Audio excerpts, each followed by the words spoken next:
একটি মাসের সিয়ামের পর উঠল ঈদের চাঁদ। ঈদ সকালে পড়তে হবে ঈদের নামাজ। রাতের শেষে সকাল হলো সাজদে ঈদের সাজ।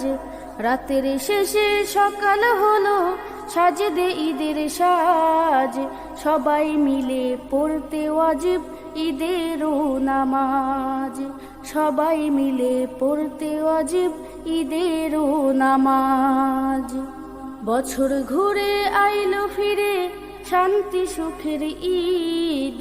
ঈদের দিনে কে কোথায় আছো গরিব আর মিসকিন। বছর ঘুরে আইলো ফিরে শান্তি সুখের ঈদ। ঈদের দিনে কে কোথায় আছো গরিব আর মিসকিন। ধনীরা দেখবে গরিব